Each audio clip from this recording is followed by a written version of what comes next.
اور انہوں نے کہا کہ اس پوری قوم کو میں مبارکباد دیتا ہوں اور یہ ایک نئے پاکستان کی طرف ہم جا رہے ہیں اور ایک نئی ہسٹری جو ہے وہ لکھی جا رہی ہے۔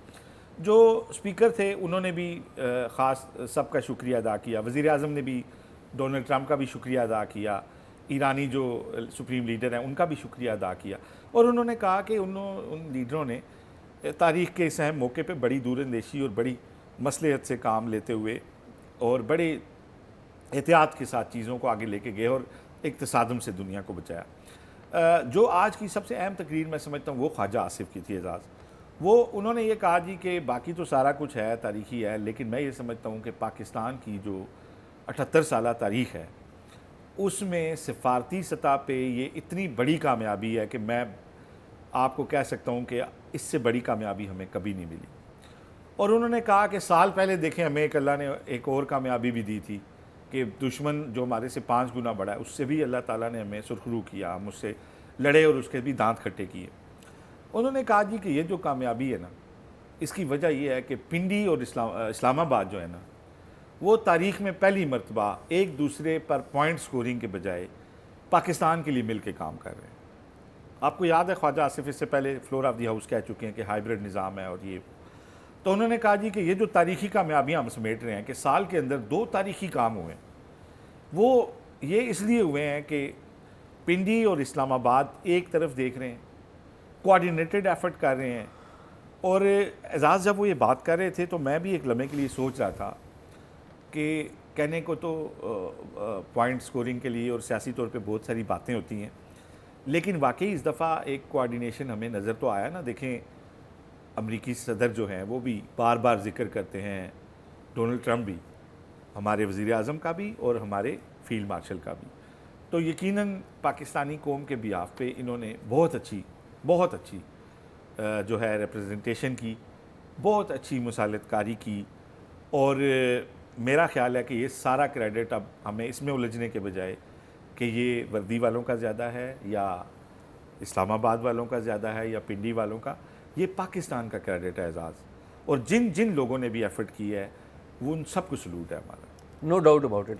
آپ اعزاز آپ بتائیے گا۔ آپ اچھا، میں آصف یہ کہتا ہوں کہ یہ جو ہے نا کہ پنڈی اور اسلام آباد ایک پیج کے اوپر ہے، یہ پیج اور زیادہ وائبرنٹ کام کرتا اور زیادہ اچھے طریقے سے کام کرتا اگر وہ جو الزامات لگتے رہے نا سال 2018 میں 2024 میں کہ الیکشن کے جو الزامات ہیں وہ نہ ہوتے، بڑی ایک اچھی بات ہوتی۔ یہ جو کامیابی ہے یہ اور بھی آگے بڑھتی، اور بھی خدا پاکستان کی کامیابی ہے نا کہ دیکھیں جب لوگوں کو بھی ہم ریلیف دیتے، اینڈ آئی بلیو کہ دیں گے، یہ جو ہو جائے گا یہ معاہدہ، اس سے بڑی امید ہے کہ ایران کے ساتھ جو پاکستان کی ٹریڈ بند ہے، ایک گیس پائپ لائن کا جو منصوبہ ہے، تو خدا کرے کہ وہ ریلیف بھی ہمیں ملے۔ میرا یہ خیال ہے کہ بہت زیادہ اب ضرورت ہے کہ جس اتفاق سے، جس محبت سے آپس میں مل کے آپ نے ایران اور امریکہ میں رول پلے کیا ہے، وہی رول آپ ہندوستان کے ساتھ اور افغانستان کے ساتھ کریں، اور وہی رول آپ پاکستان کے اندر بھی پلے کریں کہ یہ جو پولیٹیکل ایک جو جسے کہتے ہیں نا انوائرمنٹ بہت زیادہ گرم ہے اس کو نیچے لے کے آئیں۔ یہی بات ہے اعزاز، آج جب یہ تقریریں ہوئیں اور یہ لوگ چلے گئے، وزیر اعظم بھی چلے گئے، وزیر دفاع بھی چلے گئے، تو بعد میں جتنے لوگوں نے تقریر کی حکومت کے بھی اور اپوزیشن کے بھی، انہوں نے کہا جی کہ جب ایک ایسے وقت میں جب آپ بین الاقوامی مصالحت کاری کرا رہے ہیں تو کیا ہی اچھا ہو کہ آپ ملک میں بھی ایک مصالحت کی کوششوں کا آغاز کریں اور سیاسی جماعتوں کو جن سے آپ بات نہیں کر رہے انہیں بھی بٹھائیں۔ تو اب یہ آواز آ رہی ہے اور اللہ کرے اس کے اثرات خطے پہ بھی ہوں۔ میری تو دعا ہے کہ جب یہ انک ہو تو وہاں وزیر اعظم پاکستان مسئلہ کشمیر بھی اٹھائیں اور کہیں جی کہ اسی طرح کے کل دنیا ہمیں نکال کے دے کشمیر کے مسئلے کا، خطے میں اب ہم نے اور کتنا لڑنا ہے کشمیر کے اوپر، تو اللہ کرے اس طرف بھی چیزیں فارورڈ ہوں۔ اور میں کہوں گا کہ جو پی ٹی آئی ہے نا اس کو بھی ذرا تھوڑے سے اپنی گنز نیچے کرنی چاہیے، اور پرائم منسٹر کو چاہیے، وہ مشکل ہے، وہ مشکل ہے تو وہ پھر بات آگے نہیں بڑھے گی، بدتمیزی کا کلچر ایک جو خان صاحب نے اپنی جماعت کو وہ بتایا پھر ہے بات آگے نہیں بڑھے گی، وہ مشکل ہے۔ لیکن میں اس میں اور اعزاز ایک چھوٹی سی بات میں پی ٹی آئی کے ساتھ مذاکرات کی جو 2-4 کوششیں ہوئی ہیں نا، انہیں ٹرالز نے اور وہ جو بدتمیزی کا کلچر ہے اس نے ہمیشہ برباد کی ہے۔ کیونکہ دیکھیں ہوتا یہی ہے نا، جب مسلم لیگ نون کی بات چیت ہوتی تھی تو مریم بی بی کا ٹویٹر خاموش ہو جاتا تھا، کچھ ٹائم کے لیے خاموش ہو جاتا بائی دا وے عمران خان صاحب کا ٹویٹر خاموش ہے آج کل. عمران خان صاحب کا ٹویٹر خاموش ہے، لیکن ہوتا کیا ہے، ایک بندہ مل کے آتا ہے، تھوڑی سی بات ہوتی ہے تو ساری پارٹی گنے نکال کے اس کی ماں بہنیں کرتی ہے، وہ تو دوبارہ بات چیت کرنے سے بھی ڈرتا ہے، تو وہ پھر مشکل ہوگا، اور اس طرف بھی ماحول خراب ہو جاتا ہے. وہ مشکل اچھا اعزاز، آپ بتا رہے تھے محسن نقوی صاحب نے کسی کا شکریہ ادا کیا. میں اسی طرف آنے لگا تھا، آپ نے بالکل انٹرسٹنگ بات کر دی. دیکھیے یہ جو ساری کامیابی ہے اس میں کوئی شک نہیں ہے کہ پاکستان کے پرائم منسٹر ہیں، چیف ایگزیکٹو ہیں، ان کا بہت بڑا رول ہے، اور پاکستان کے جو فیلڈ مارشل ہیں جنرل عاصم منیر، ان کا بھی رول ہے. امریکی صدر ڈونلڈ ٹرمپ ان دونوں شخصیات کا نام لیتے رہے، اور فارن پالیسی کے جو انچارج ہیں وہ deputy prime minister Ishaq Dar ہیں، جنہوں نے اوورال، اگر پرائم منسٹر کے بعد اوورال دیکھا جائے تو ڈپلومیسی کے انچارج تو وہ ہیں نا، ان کا ایک بہت بڑا رول ہے. فیلڈ مارشل عاصم منیر کا رول اس لیے کہ ٹرمپ جو ہیں وہ الگ سے ان کو ملے تھے، اور ٹرمپ کے ساتھ انہوں نے جو ملاقات کی تھی اس میں ایران کا معاملہ ڈسکس ہوا تھا. لیکن اگر دیکھا جائے تو یہ پورے پاکستان کا اس میں رول ہے، سویلین کا بھی ہے اور ملٹری کا بھی ہے. لیکن پرائم منسٹر شہباز شریف صاحب کے ایک وزیر ہیں، وزیر داخلہ محسن نقوی صاحب ہیں، بڑے زبردست ہیں. یہ پرائم منسٹر کے وزیر ہیں؟ میں اسی طرف آنے لگا ہوں. نہیں، آپ شور ہیں؟ میں اسی طرف آنے لگا ہوں کہ وہ قانون میں، کاغذوں میں تو وہ پرائم منسٹر کے وزیر ہیں، لیکن عملی طور پہ وہ اپنے جسچر سے بتاتے ہیں کہ وہ پرائم منسٹر کے وزیر نہیں ہیں. آج انہوں نے ایک ٹویٹ کیا ہے جو کہ اچھی بات ہے، وہ انہوں نے ٹویٹ میں تعریف کیا جنرل عاصم منیر کی، اور جنرل عاصم منیر کو کہا کہ انہوں نے پاکستان کے لیے نہیں پوری دنیا کے لیے کر دیا ہے. کیا یہ اچھی بات ہوتی کہ وہ اپنے پرائم منسٹر کو بھی عزت دیتے، پرائم منسٹر کو بھی تصویر ساتھ لگاتے؟ تو وہ محسن نقوی صاحب بار بار جو ہے نا وہ بتاتے ہیں کہ میرا جو اصل باس ہے نا، یا میرا جو اصل کعبہ اور قبلہ ہے نا، وہ عاصم منیر صاحب. سارے مجھے بھی پتہ ہے، ویسے تھوڑی سی انہوں نے شرم آنی چاہیے. اسپیکر نے، پرائم منسٹر نے، خواجہ آصف نے، سب نے ان کا نام لے کے نام لیا جی ہاں کہ محسن نقوی صاحب کا بڑا کردار ہے. حالانکہ ان کا ڈاکیے کا کردار تھا، یہ کسی کے پیغام لے کے جاتے تھے، نہ یہ سول کے سربراہ ہیں، لیکن پھر بھی ایک رول تو تھا نا. رول تھا، لیکن رول سول سائڈ سے وزیر اعظم کا تھا، ملٹری سائڈ سے فیلڈ مارشل کا تھا. ان کا کام تھا پیغام رسانی. لیکن سب نے، ان کے باس نے، پرائم منسٹر پاکستان نے ان کا شکریہ ادا کیا کہ انہوں نے بڑی ایفرٹس کی. وزیر دفاع نے ان کا نام لے کے ان کا شکریہ ادا کیا. اسحاق ڈار نے، آپ کو اسپیکر پتہ ہے، نیشنل اسمبلی نے ان کا نام لے کے ان کا شکریہ ادا. اسحاق ڈار تو سینٹ میں بولے نا انہوں نے، لیکن ایک وہ سارے ان کو اچھا جسچر دے رہے ہیں، لیکن انہوں نے صرف اپنی نوکری پکی کرنے کی کوشش. ایسا اچھا نہیں. اور میں اب آپ کو بتاؤں، یہ جو انگیجمنٹ ہوئی نا، ڈپلومیٹک انگیجمنٹ، جی اس میں اسحاق ڈار کا بہت کلیدی کردار تھا. No doubt. پھر ہم نے دیکھا کہ اسحاق ڈار کی جگہ یہ آگے، اور انہوں نے آپ یہ جو ٹویٹ کیا، یار کتنی آپ اچھا آپ آگے، لیکن سول لوگ آپ کو لے کے چلنا چاہتے ہیں. جی ہاں، ہمیشہ. پھر اسلام آباد کا کوئی پروجیکٹ ہوتا ہے، شہباز سپیڈ مشہور تھی، انہوں نے اب آپ کی محسن سپیڈ کر دی اور پھر ڈرا ہو گیا. اچھا ابھی آپ نے سپیڈ کی بات کی ہے نا، میں آپ کو ایک خبر دیتا ہوں. یعنی کہ اسلام آباد میں ایسے کام ہو رہے ہیں نا، جب آپ کے پاس ساری پاور ہو نا تو آپ جو مرضی کرتے رہیں، کوئی پوچھنے والا نہیں ہے. آپ کو پتہ ہے نا اسلام آباد میں اتنے ترقیاتی منصوبے ہیں، اور ان ترقیاتی منصوبوں کے ٹھیکے جاتے ہیں کچھ مخصوص کمپنیوں کو. اعزاز ایک چھوٹی سی بات، جو 5 ارب کے 4 منصوبے تھے، وہ 3 منصوبے ایک ہی کمپنی کو ملے لاہور کی. ٹھیک ہے. اور باقی کے لیے شرائط کیا تھی؟ شرائط وہ تھیں کہ بھئی جس نے سبز شرٹ پہنی ہو، جس نے کالے جوتے پہنے ہو، وہ ایک اسپیسیفک کمپنی کو ہوتے. یہ تو آپ 5 ارب روپے کی بات کر رہے ہیں. اب میں آپ کو ایک ایسے منصوبے کی بات کرنے لگا ہوں جس کا جو ٹینڈر ہے میری اطلاعات کے مطابق کل کھلے گا، یا آج رات یا کل کھل جائے گا. اور یہ ٹینڈر ہے 48 ارب روپے کے ایک منصوبے کا. اچھا. اور جس کمپنی کو ملے گا، میں آج پہلے آپ کو بتا رہا ہوں وہ کمپنی کون ہے. آپ کو تو دیکھیں نا، پتہ ہوتا ہے. ہم 24 گھنٹے پہلے بتا رہے ہیں. اچھا یہ انٹرسٹنگ بات ہے. اسلام آباد میں یہ آپ کو پتہ ہے نا ایس سی او کی سربراہ کانفرنس ہونی ہے، اس کے لیے یہ اسلام آباد میں کھول رہے ہیں new Islamabad convention and expo centre, expo and exhibition centre, اس کو کہتے ہیں NICEEC. یہ تقریباً 1,20,000 اسکوائر فٹ کی کوئی جگہ جسے CDA نے متعین کر لیا ہے. اس پہ یہ ایک کنونشن سینٹر، نیا کنونشن سینٹر بننا ہے. اس کے لیے پہلی جو بڈ آئی نا، پہلے انہوں نے کہا کہ جی 10 ارب روپے میں بنے گا. CDA نے کہا، اعلان ہے موجود. پھر انہوں نے کہا کہ نہیں 10 ارب نہیں، یہ فرض کریں 20 ارب ہوگا. ابھی بڈ کھلی نہیں ہے، ابھی بڈ تو لے رہے ہیں نا. یعنی کہ انٹری مختلف کمپنیاں کہہ رہی ہیں ہم بنائیں گے اتنے پیسے میں بنا لیں گے, اتنے پیسے میں بنا لیں. ابھی بڈ کھلی نہیں ہے, اب اس کی قیمت انہوں نے اناؤنس کر دی ہے تقریباً 48 بلین روپیز, 48 ارب روپے کی, یعنی کہ آدھا کھرب. جی جی ٹھیک ہے. اور آصف انٹرسٹنگ بات ہے, یہ ایک کمپنی ہے engineering procurement and construction company. ٹھیک ہے. اس کے ساتھ 2 اور کمپنیوں کو بھی کور لگا لیا گیا ہے. ایک چائنا کنسٹرکشن, ہمارا بڑا قریبی دوست کنسٹرکشن کو جانتا ہے, اور ایک چائنا ریلوے بھی.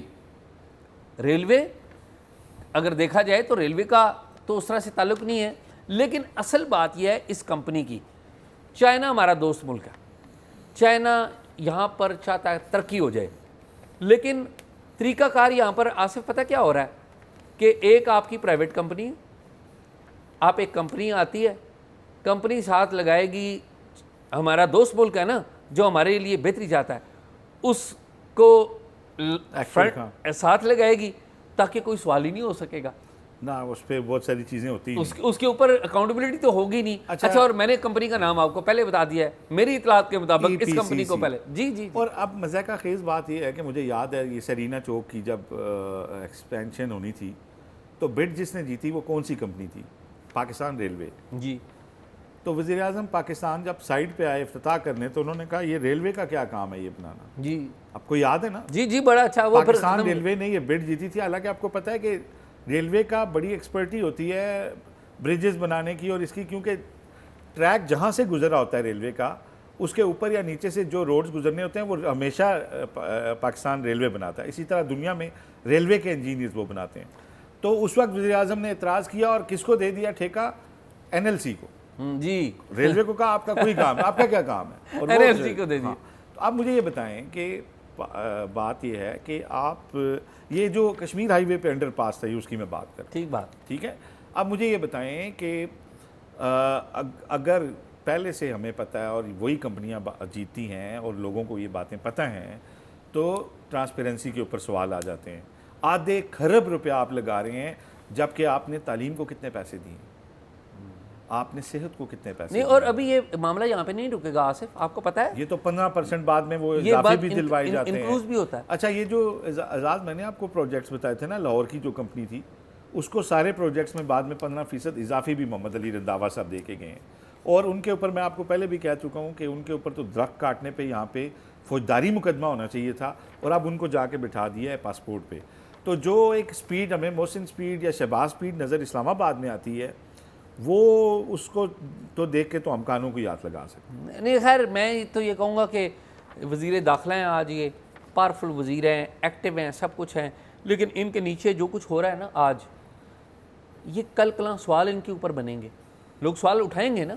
اور جب یہ چیف منسٹر تھے آپ کو پتہ ہے نا وہ لاہور میں بھی کس طرح کنسٹرکشن ہوئی. خیر یہ ہوتا رہے گا. آئی ٹرسٹ کہ محسن نقوی صاحب اس معاملے کو دیکھیں گے, مجھے نہیں پتہ دیکھیں گے یا نہیں دیکھیں گے, لیکن دیکھیے گا کل ٹینڈر کس کا نکلتا ہے.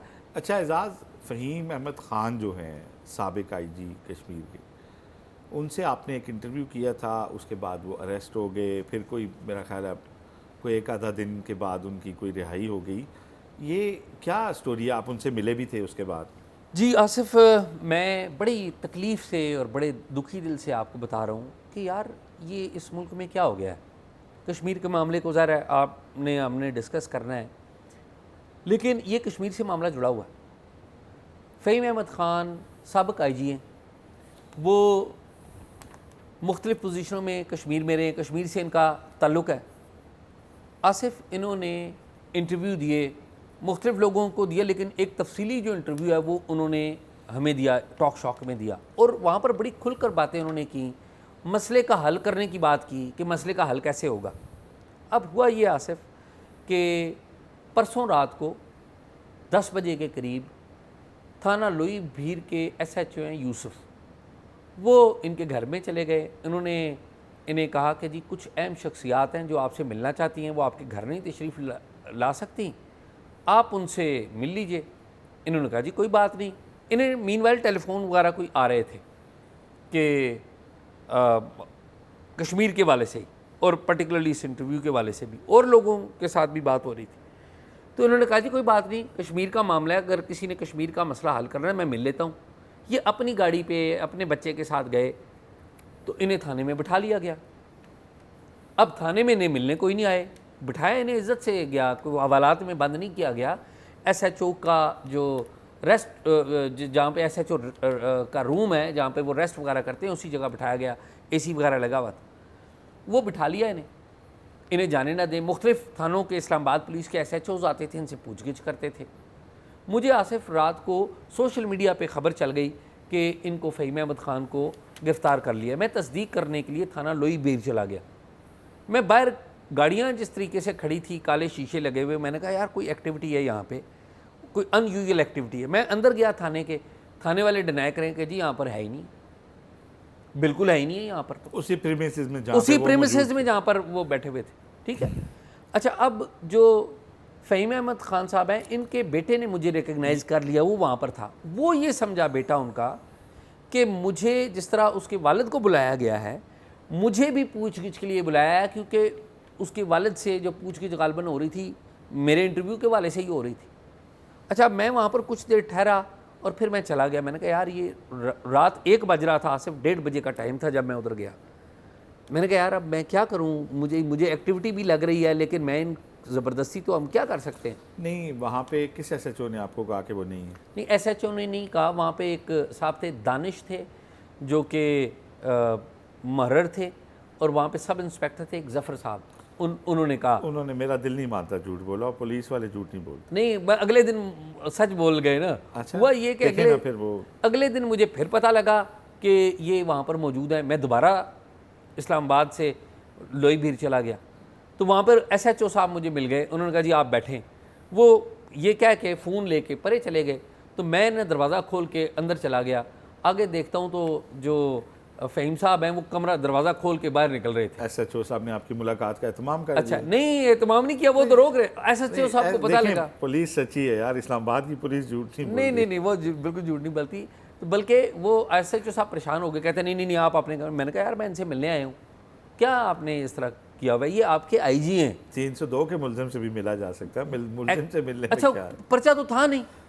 اچھا لیکن میں اس میں ایک بات کہوں گا کہ فہیم احمد خان جو کہ ظاہر ہے فارمر پولیس چیف رہے ہیں، بڑے رسپیکٹڈ ہیں، کوئی بندہ کتنا بھی پاورفل ہو نا تھانے میں جا کے پریشان ہو جاتا ہے، لیکن فہیم صاحب کے چہرے پہ کوئی پریشانی نہیں تھی۔ وہ جسے کہتے ہیں نا بالکل ان کے مورائل بڑے بلند تھے۔ میں نے انہیں پوچھا، میں نے کہا خیریت ہے نا، کوئی پریشان تو نہیں ہے؟ کہتے نہیں میں پریشان نہیں ہوں، لیکن میں حیران ہوں کہ میں بھی پولیس آئی جی رہا ہوں، میں پولیس چیف رہا ہوں، اور یہ میری پولیس یہ میرے ساتھ کر رہی ہے، اور وہ جو جنہوں نے انہیں کہا ہے وہ تو سامنے ہی نہیں آ رہے۔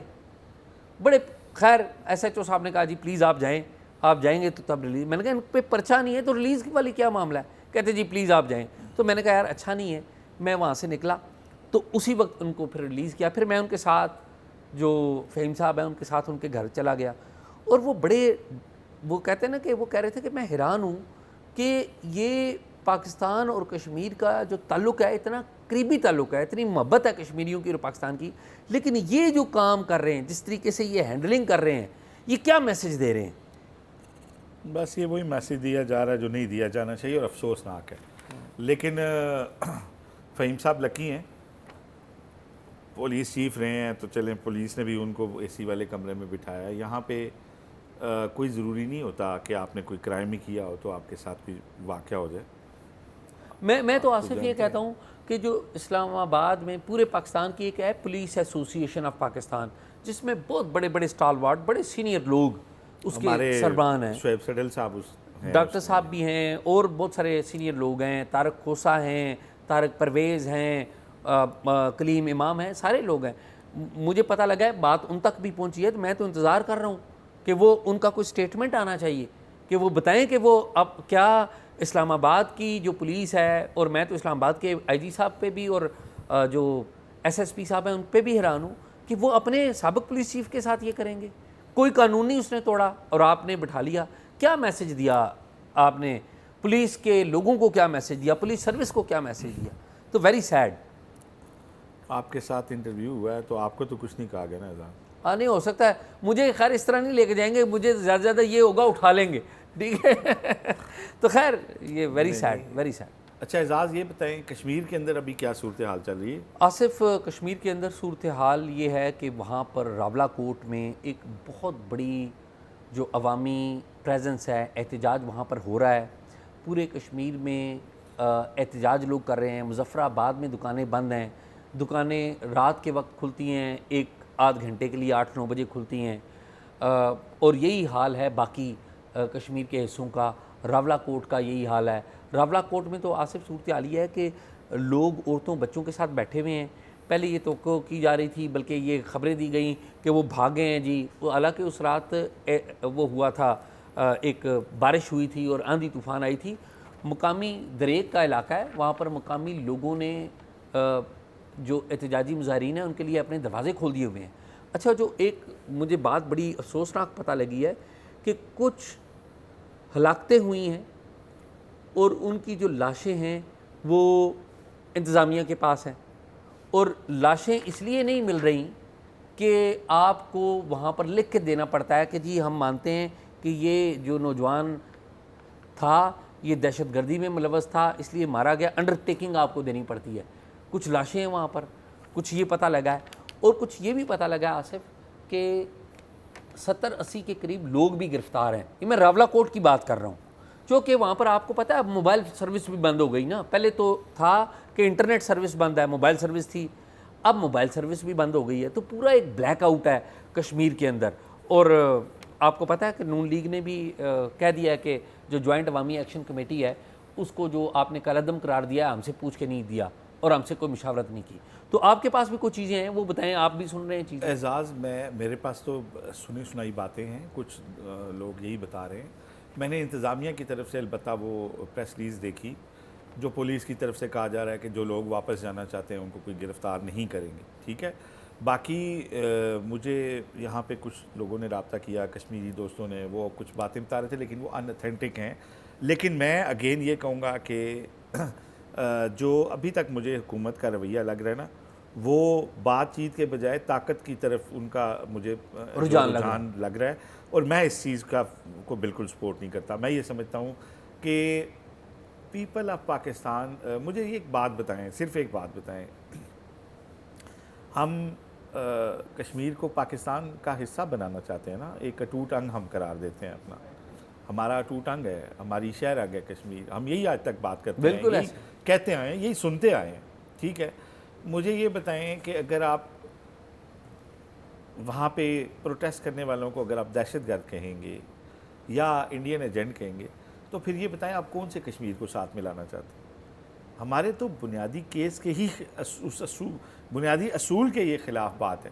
تو میں یہ سمجھتا ہوں کہ وہاں پہ جو بھی لوگ ہیں، اگر آپ سمجھتے ہیں کہ وہ کسی کے بہکاوے میں آئے ہوئے تو بھی آپ ہی کی ذمہ داری ہے کہ ان کو سیاسی طور پہ انگیج کر کے انہیں نیوٹرلائز کرنا، انہیں اپنے نظریے کے ساتھ ملانا، نہ کہ طاقت کا استعمال کرنا. بالکل یہ جتنے لوگ کہتے ہیں کہ فلاں یہ بات، وہ 3 روپے، دیکھیں آپ نے 3 روپے بجلی دی ہے تو منگلا ڈیم کا معاہدہ پڑھا ہے کسی نے آج تک؟ منگلا ڈیم جب بنا تھا تو کیا معاہدہ ہوا تھا؟ ذرا پڑھے کوئی، میں نہیں بتاتا. اور منگلا ڈیم جو ہے وہ پاکستان نے نہیں، دولت مشترکہ نے بنایا تھا. آپ اور جن کی جگہ گئی تھی آپ نے ان سے وعدے کیا کیے تھے، صرف وہ پڑھ لیں نا. تو دیکھیں ایسے نہ کریں. لوگ جب آپ سے ناراض ہوتے ہیں تو ایک دعویٰ ہوتا ہے اس کے پیچھے. اگر سوچا جائے ناراض جس سے ہوا جاتا ہے اس کے پیچھے ایک تعلق ہوتا ہے. ہر بندے سے ناراض نہیں ہوا جاتا. فیڈرل ہمارا جو ریاست آزاد کشمیر کی حکومت ہے وہ، اور یہ جو پاکستان کے فیصلہ ساز ہیں، یہ اس بات کو سوچیں کہ جو ناراض ہیں اس کا مطلب ہے ان کا ہمارے سے ایک تعلق ہے. انڈیا سے کیوں نہیں ناراض ہوتے؟ انڈیا تو دشمن ہے ایسی کی تیسی. ہم جب آپس میں ناراض ہوتے ہیں تو اس کے پیچھے ایک تعلق ہوتا ہے. لیکن یار میں تو انڈیا کو بھی دشمن نہیں کہتا، اس کے ساتھ بھی ناراضگی ہے ہماری، وہ بھی ایک خدا ٹھیک کرے. پڑوسی والا تعلق ہے نا. ہمارا کشمیری کا پڑوسی والا تعلق نہیں، ہمارا بھائی والا تعلق. تو میں یہ سمجھتا ہوں کہ اس سوچ کے تحت اس معاملے کو چلایا جائے اور اس کو انا کا مسئلہ نہ بنایا جائے، دونوں طرف سے نہ بنایا جائے. اس معاملے کو بات چیت سے حل کیا جائے. خیر آصف، یہ باتیں تو ہوتی رہیں گی. آئی ہوپ کہ چیزیں بہتر طریقے سے آگے بڑھیں اور ہمارا مقصد بھی ہے بہتری. Asif, supreme court of Pakistan میں نے سنا ہے ایک بڑا واقعہ ہوا ہے اور آج میرے خیال میں آپ ادھر بھی گئے تھے. جی میں ادھر گیا تھا. بیسیکلی آج وہاں پہ جو ہماری پاس ہے پریس ایسوسی ایشن ہماری جو ہے، جو بیٹ رپورٹرز ہیں ان سے آج سپریم کورٹ آف پاکستان نے وہ روم خالی کرا لی ہے جہاں پہ ہمارے میڈیا کے دوست جا کے بیٹھتے تھے اور پھر وہاں سے سپریم کورٹ آف پاکستان کی کوریج کرتے تھے، اور ان کو اس بلڈنگ سے باہر جو ہے وہ کہا ہے کہ آپ یہاں پہ آئیں، اور اسی طرح جو سپریم کورٹ کے پاسز اندر داخلے کا اس کے حوالے سے ایک بڑی سخت پریس ریلیز بھی آئی ہے کہ بھئی 9 بجے سے صرف 2 بجے تک آپ اندر آ سکیں گے، اور بینچز کی کوریج کے علاوہ آپ کہیں پہ رک نہیں سکیں گے، اور بالکل اس طرح کے احکامات ہیں جس طرح سپریم کورٹ آف پاکستان نہ ہوئی بلکہ کوئی پاکستان کا کوئی ایٹمی پلانٹ ہے جدھر کوئی غیر متعلقہ. دیکھیں یہ اوپن کورٹس ہیں اعزاز، کوئی عام شہری بھی جا کے ان کی پروسیڈنگ سن سکتے ہیں، اور ہم نے تو لا اینڈ آرڈر کی وجہ سے تھوڑا ریسٹرکٹ ہونے پہ اعتراض نہیں کیا، چلیں لیٹیگنٹس آتے ہیں یا وکلا آتے ہیں یا صحافی آتے ہیں. اب اگر آپ یہ چاہیں گے کہ پسندیدہ صحافی آئیں یا مخصوص صحافی آئیں جن کو آپ الاؤ کریں، تو ظاہر ہے یہ تو صحافیوں کا بنیادی مسئلہ نہیں، یہ تو 25 کروڑ لوگوں کے جاننے کے حق کا مسئلہ ہے. اچھا آصف، آپ یہ کہہ رہے ہیں، جو مجھے انڈرسٹینڈنگ آئی کہ سپریم کورٹ کی عمارت کے اندر جو میڈیا کے لیے مخصوص کمرہ تھا وہ میڈیا کی جو تنظیم ہے، نمائندہ تنظیم، اس سے واپس لے لیا گیا. منتخب تنظیم اس سے واپس نہ صرف لے لیا گیا بلکہ آج وہاں پہ ساری چیزیں وہاں سے ہٹا کے ریموو کر کے انہیں کہا گیا جی کہ اب آپ ادھر نہیں آ سکتے. یہ چیف جسٹس آف پاکستان کے حکم پر ہوا ہے؟ میں بالکل یہ ماننے پہ تیار نہیں ہوں کہ ان کے علاوہ وہاں کسی کے حکم پہ یہ ہو رہا ہے، کیونکہ اس میں ہم نے پہلے بھی کوشش کی. یہ کون سے والے چیف جسٹس کے حکم؟ یہ کانسٹیٹیوشن کورٹ کے یا جسٹس یا سپریم کورٹ کے جو چیف جسٹس ہیں. دیکھیں پی ایف یو جے نے اس معاملے میں پہلے وہاں جا کے پی ایف یو جے کے سیکرٹری جنرل ارشد انصاری وہاں گئے، وہاں پہ ہمارے کراچی پریس کلب کے صدر گئے، ہمارے پی ایف یو جے کے سابق جنرل سیکرٹری مظہر عباس صاحب وہاں گئے، میں ان کے ساتھ تھا بطور صدر آر آئی یو جے، اور ہم نے اس دن بھی، بلکہ مظہر صاحب نے بعد میں رجسٹرار جو ہیں ان سے بھی بات کی کہ آپ یہاں سے صحافیوں کو بھی دخل نہ کریں، کیونکہ عدالت اور صحافی اور بار ایسوسیشنز ان کی ایک بڑی لمبی ایک ہسٹری ہے اور یہ الگ نہیں ہے ایک دوسرے سے، اور یہ ایک ہی کام کر رہے ہوتے ہیں بیسیکلی. لیکن کہیں پہ کوئی سنوائی نہیں ہوئی. تو آج پورے دن پاکستان کے لیے ایک طرح سے یوم سیاہ کا دن ایک صحافی کمیونٹی نے اس کو سمجھتی ہے، اور جب ہم وہاں گئے تو پورے پاکستان سے کالیں بھی آ رہی تھیں اور صحافیوں کے اندر بڑا غم و غصہ تھا.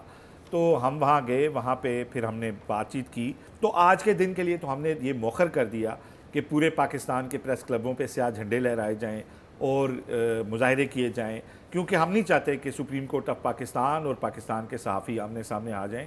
ہماری درخواست ہوگی یا آفریدی صاحب سے، ہماری درخواست ہوگی registrar supreme court of Pakistan سے کہ وہ اس سارے معاملے کو از سرِ نو دیکھیں. یہ چند صحافیوں کا معاملہ نہیں ہے اعزاز، یہ 25 کروڑ لوگوں کے جاننے کا وہ حق ہے جو آئین پاکستان نے انشور کیا ہے. اور آپ اس کو اس طرح سے بلڈوز اگر کریں گے تو یہ پریکٹیکلی ثابت ہو جائے گا کہ سپریم کورٹ آف پاکستان یہاں سے اپنی مرضی کی صرف خبریں باہر دینے جانا چاہتی ہے. یہ کبھی بھی کسی دور میں بھی ایسا نہیں ہوا، مارشل لاء میں بھی ایسا نہیں ہوا. ہر طرح کے جرنلسٹ جاتے ہیں، وہ کور کرتے ہیں. اب اخبار پہ ٹی وی پہ تو خبر وہی آتی ہے جو آپ چاہتے ہیں، پھر بھی آپ اتنے ناراض ہو رہے ہیں تو ہمیں نہیں سمجھ آتی. لیکن اب اعزاز یہ ہوا ہے کہ پی ایف یو جے نے ایک خط لکھا ہے چیف جسٹس پاکستان کو، اور جو کہ کل انشاءاللہ منظر پہ بھی آ جائے گا، میں یہاں پہ ڈسکس بھی آپ سے کر لوں گا. اور پورے پاکستان کی تنظیموں، آج جو ہم نے مشاورت کی تو اس میں ہم نے کہا کہ ایک موقع مذاکرات کو اور ملنا چاہیے. تو ہمارا وہ جو خط ہے وہ سپریم کورٹ کو ملنے کے بعد ہم دیکھتے ہیں. اس کے بعد ایک جوائنٹ ایکشن کمیٹی بھی ہم بنا رہے ہیں جس میں تمام صحافتی تنظیمیں، تمام پریس کلبوں کو ہم نمائندگی دیں گے، اور اس کے بعد مشترکہ لائحہ عمل جو ہے اس حوالے سے بنایا جائے گا، کیونکہ یہ صرف پاس کا مسئلہ نہیں ہے یا صحافیوں کا نہیں، یہ بیسیکلی عوام کے جاننے کا حق جو ہے اس کی بات. آصف یہی ہے میرے خیال میں. ہاں آج تو یہی تھا اعزاز. ناظرین پروگرام میں آپ نے دیکھا، پروگرام کے بارے میں اپنی رائے ضرور دیجیے گا، اور اگر کوئی معلومات ہو تو talkshock777@gmail.com پہ دیجیے. اللہ حافظ.